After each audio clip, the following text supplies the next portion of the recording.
नमस्कार। आपका अखबार के YouTube चैनल पर आपका स्वागत है। मैं हूं प्रदीप सिंह। महाराष्ट्र में राड़ा शुरू हो गया। राड़ा उत्तर भारत के बहुत से लोग हो सकता है इस शब्द के मायने न समझते हो। ये मराठी का शब्द है जिसकी इजाद मराठी के लेखक भाऊ पाध्ये ने की थी। उन्होंने अपने एक उपन्यास में इसका जिक्र किया था सबसे पहले। और ये इसका इस्तेमाल होता है स्ट्रीट फाइट के लिए, सड़क पर जो झगड़े होते हैं। और वो दृश्य हमने अभी इस हफ्ते ही देखा।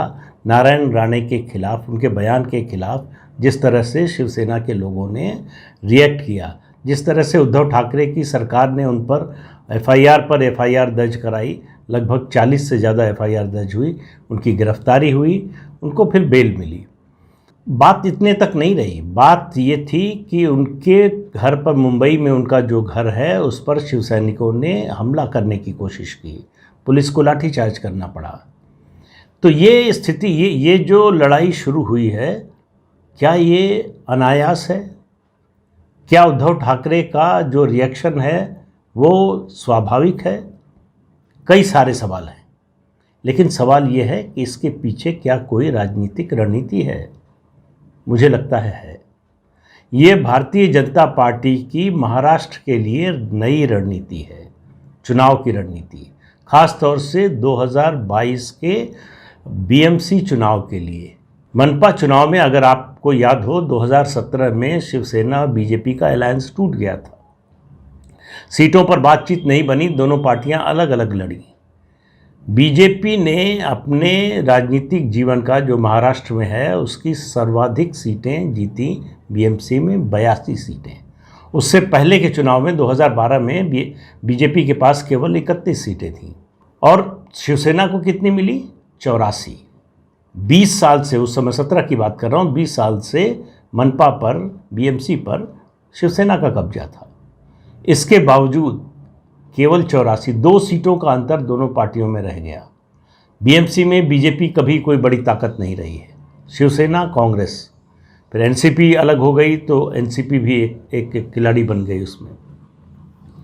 तो जो ये छलांग थी बीजेपी की, उसने शिवसेना को बहुत असहज कर दिया। पहले 2014 के विधानसभा चुनाव में बीजेपी नंबर 1 हो गई, चौथे नंबर की पार्टी से। शिवसेना और बीजेपी का जो गठबंधन था, उसमें शिवसेना नंबर 1 हुआ करती थी, नंबर 2 की पार्टी हो गई। तो ये उद्धव ठाकरे और उनकी शिवसेना को मंजूर नहीं था, लेकिन जनता का जनादेश तो यही था। बीजेपी ने बड़ा दिल दिखाते हुए मनपा में अपनी सत्ता स्थापित करने की कोशिश नहीं की, वरना निर्दलियों और कुछ लोगों को लेकर बनाया जा सकता था। दूसरा कारण ये भी था कि बीजेपी को आशंका थी कि अगर शिवसेना को नहीं काबिज होने दिया मनपा पर, तो हो सकता है वो कांग्रेस और एनसीपी से समझौता कर ले। हालांकि वो हुआ, लेकिन वो हुआ 2019 में जाकर। शिवसेना को एनसीपी और कांग्रेस के पास जाने में ज़्यादा समय नहीं लगा। तो हाल के केंद्रीय मंत्रिमंडल के फेरबदल में नारायण राणे को मंत्री बनाने का एक बड़ा स्पष्ट मैसेज था। जो सोशल मैसेज था वो तो अलग है, एक राजनीतिक संदेश भी था। और वो संदेश था महाराष्ट्र की बीजेपी के लिए और शिवसेना के लिए कि अब लड़ाई सीधी होगी। नारायण राणे को जिस दिन केंद्रीय मंत्रिमंडल में जगह मिली, उस दिन बीजेपी ने बिना घोषणा किए ये बता दिया शिवसेना को कि अब मिलन नहीं होगा, अब लड़ाई होगी।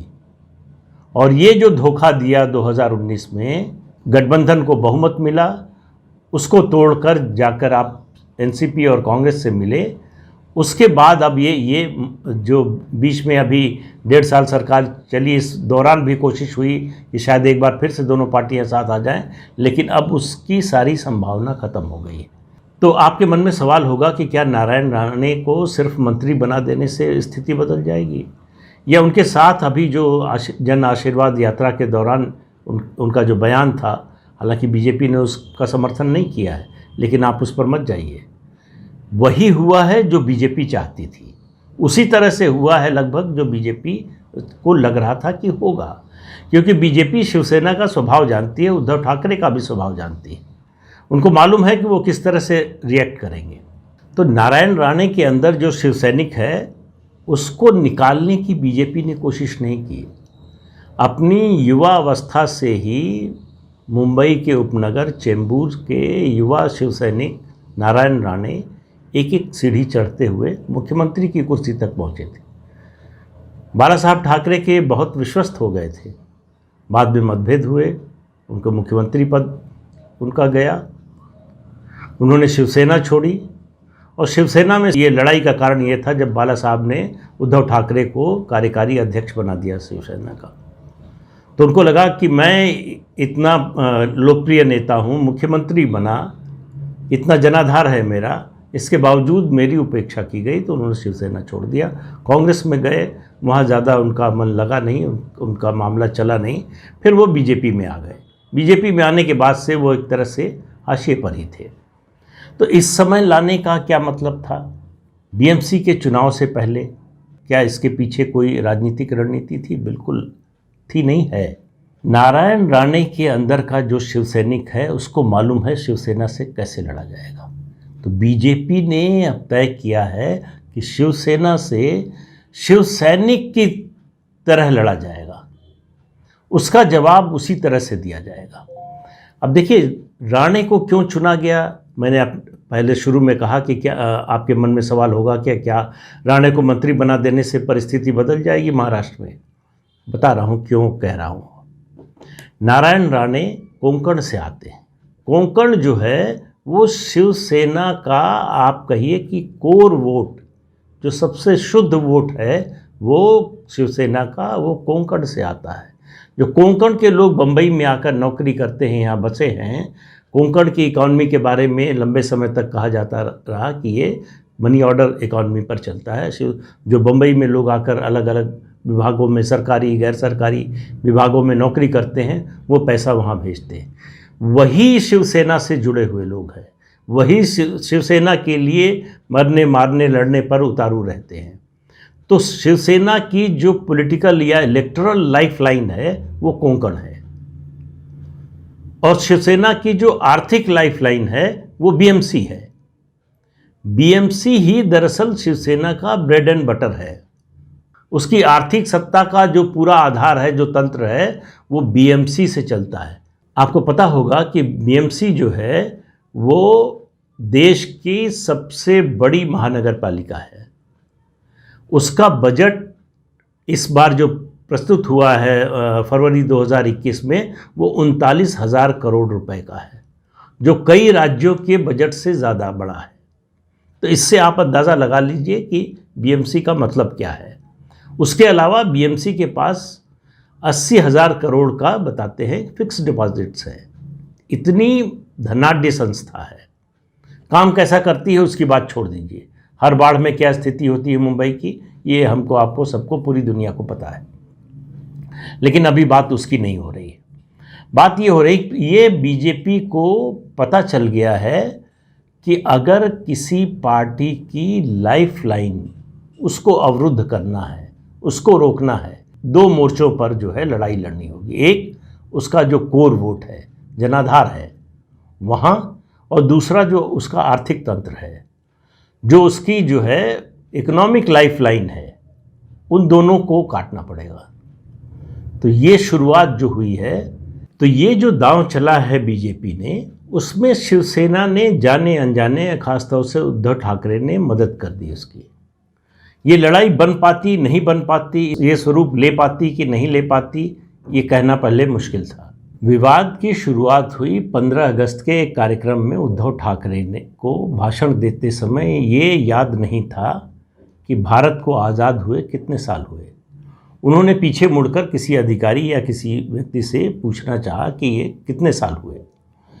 ये वीडियो नारायण राणे ने देखा और अपनी जनसभा में कहा कि इस व्यक्ति को ये याद नहीं है कि देश को आज़ाद हुए कितने साल हुए, देश की आज़ादी का साल कौन सा है, और मैं होता तो क्या करता, वो उनके बयान में शामिल है।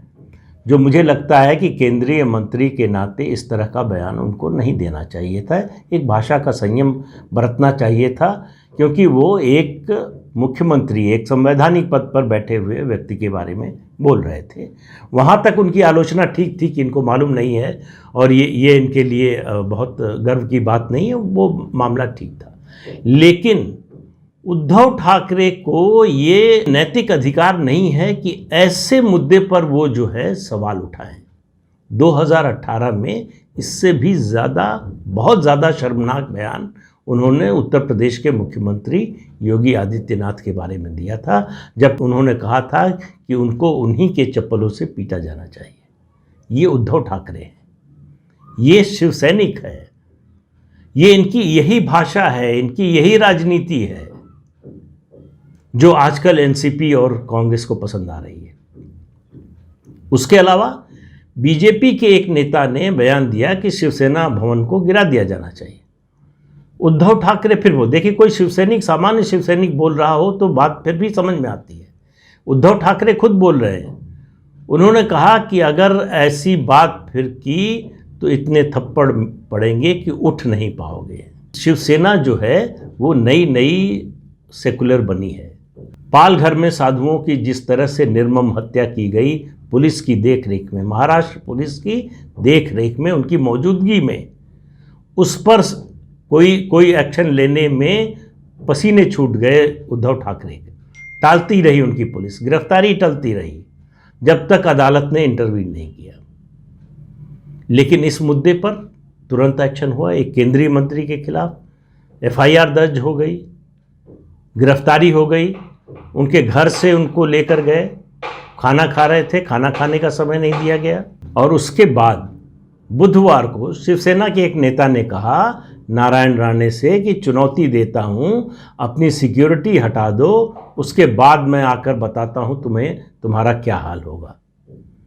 अब देखना है कि इस पर उद्धव ठाकरे की पुलिस क्या एक्शन लेती है। एक केंद्रीय मंत्री को इस तरह की धमकी देना क्या कानून सम्मत है? ये बात उद्धव ठाकरे और उनकी सरकार को बताना पड़ेगा।